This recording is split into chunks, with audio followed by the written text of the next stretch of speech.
My name is Milana Banana, and his name is called Snotty McKnotty, and today we're going to be reading a magical Disney Lion King. Well done. A magical story collection by Disney, The Lion King. Very good. I'll say Rafiki. All right. The hot African sun rose over Pride Rock as it did every morning. But today was no ordinary day. The animals of the Pride Lands were gathered together to honour the birth king Mufasa and Queen Sabari's newborn cub Simba. The king and queen watched as Rafiki, the wise baboon, held Simba up for the whole kingdom to see. but The Scar elephants, wasn't there. the elephants trumpeted, the monkeys jumped up and down, and the zebras stomped their hooves I just want with to say happiness. something. Sorry, this book is something with not a happy ending. Oh, there's parts that aren't happy, isn't there? Mm-hmm. But not everyone was pleased. Mufasa and his trusted advisor Zazu wanted to find out why Scar, Mufasa's brother, had not come to the ceremony. Scar was jealous because Simba would be the next king. I was first in line until the little hairball was born, Scar grumbled. He's a grumpy thing, isn't he? Well, he's actually mean because the first time when he got a scar, he was mean. Time But passed. when he didn't have a scar, he wasn't mean. Time passed and Simba grew into a healthy, playful little cub. Early one morning, he and Mufasa climbed to the top of Pride Rock. There, Mufasa told Simba that one day he'll be king.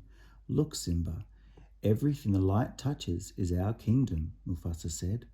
What about that shadowy place? Said Simba. That's beyond our borders. You must never go there, Mufasa said sternly. I know. What about you stop? Because I actually know how to say. Well, I know how to say Scar's voice and Simba's voice and Mufasa's for real life. So maybe you leave that one to me. Okay. Later that day, Simba ran into Scar. Hey, Uncle.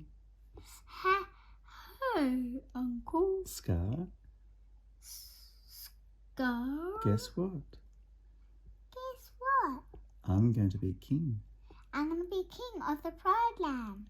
My dad just showed me the whole kingdom. My dad just showed me the whole kingdom. I'm going to rule it all. I'm going to rule it all. Scar looked slyly at the young cub. He had a secret plan to get rid of Simba.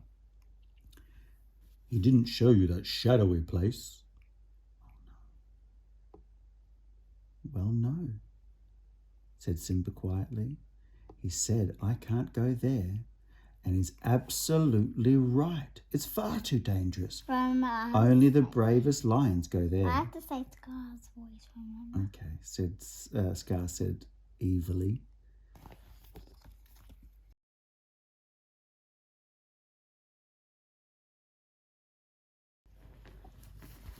Simba didn't see his uncle's evil trap. He wanted to show his father what a brave cub... Where is it? Hey? Where is this trap? Oh, we'll get there. Simba didn't see his uncle's evil trap. He wanted to show his father what a brave cub he could be. So he ran home. Is that his home? To find his friend Nala. Where over here. is that? Over here, that's his home there. Come on, I just heard about this great place.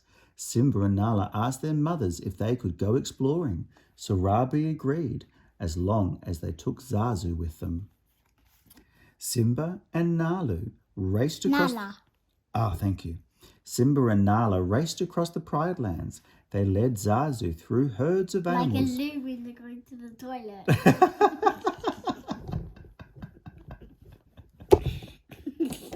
They led Zazu through herds of animals to lose him. They didn't want him spoiling their fun. The cubs laughed and pounced on each other. They tumbled down a hill and landed in a dark ravine filled with elephant skulls and bones. Simba looked up and gasped, "This is it." I'm having a heart attack. But I'm having a heart attack. But before the cubs could explore any further, Zazu tracked them down. "We're way beyond the boundary of the having a Pride heart Lands." attack. All right, darling. "We're way beyond the boundary of the Pride Lands, and right now we are in very real danger," he said worriedly. Suddenly, 3 hyenas appeared. They were backed into a corner.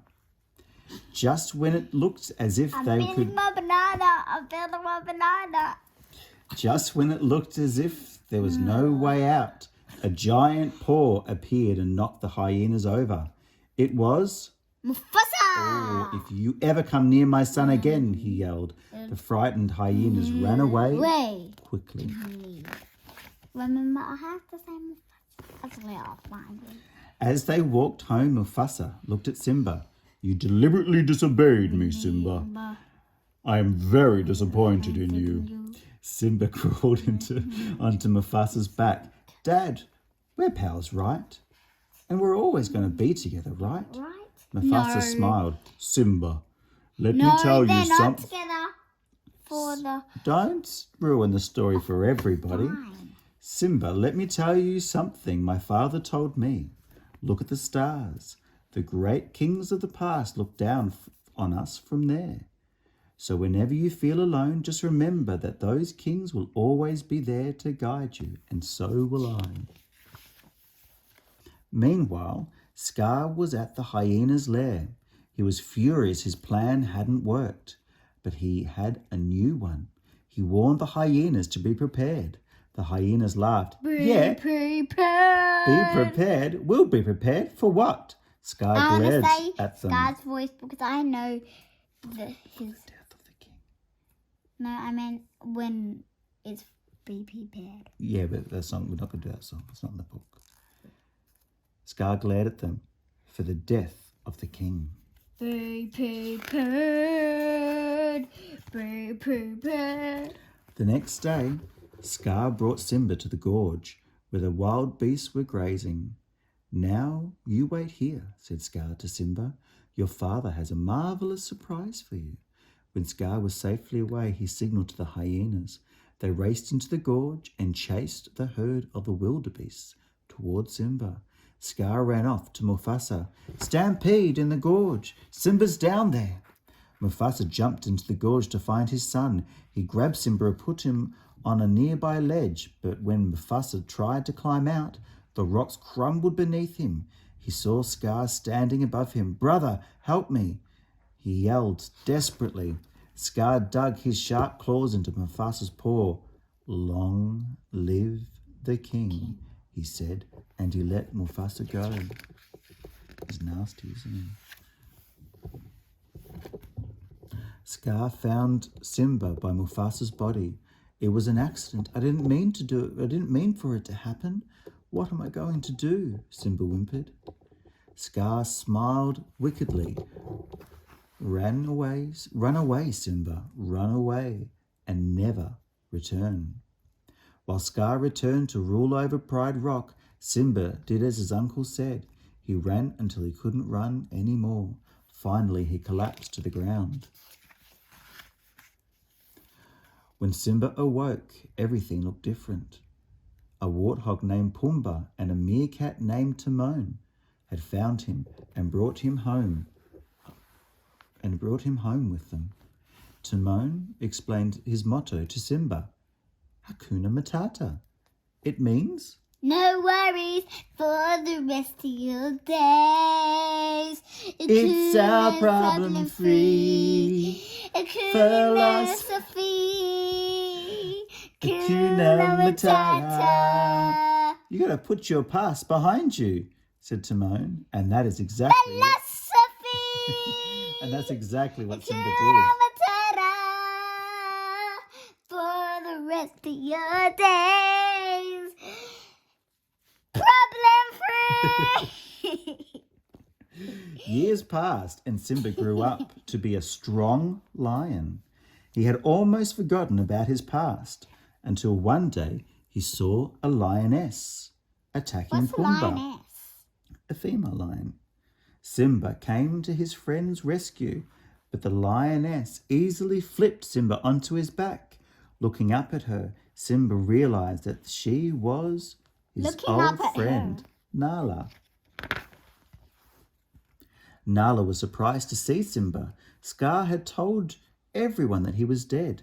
Why didn't you come back to Pride Rock? You're the king, she said. Simba turned away. I'm not the king, Scar is. Nala chased after him. Simba, there's no food, no water. You're our only hope. But Simba didn't believe he could change Scar. That night, Rafiki visited Simba. I know who you are. You're Mufasa's boy. He's alive. I'll show him to you. You follow old Rafiki. He knows the way. Rafiki led Simba to a nearby pond. Simba. Who is he? That's Simba. No, in the sky. Oh, that's Mufasa. What? Rafiki led Simba to a nearby pond. Simba looked into the water and saw a lion. That's not my father. It's just my reflection, said Simba, disappointed. Rafiki shook his head. He touched his finger to the water and it began to swirl. Look harder. You see? He lives in you. Suddenly, Mufasa's shape appeared in the clouds. Look inside yourself, Simba. You are more than what you have become. You must take care. Suddenly, Mufasa's shape appeared in the clouds. Look inside yourself, Simba. You are more than what you have become. You must take your place in the circle of life. Circle of life. Back at Pride Rock, Scar was fighting with Simba's mother. Suddenly, a mighty roar shook the ground. Why with Simba's mother? I can't remember. Scar turned. There on the rock above stood Simba. Scar pounced on Simba and the two fought. Finally, Scar backed Simba over the edge of a cliff with his nephew dangling below him. Scar whispered the truth. Who's his nephew? Simba. He was the one who... Does Simba have a nephew? No. Scar is Mufasa's brother and Mufasa is Simba's father. So Simba is Scar's nephew. Oh, yeah. He was the only one who had attacked Mufasa. Anger rushed through Simba. He scrambled back onto the rock and pinned Scar. He snarled at his uncle. What's pinned? Hold down. Run away, Scar, and never return.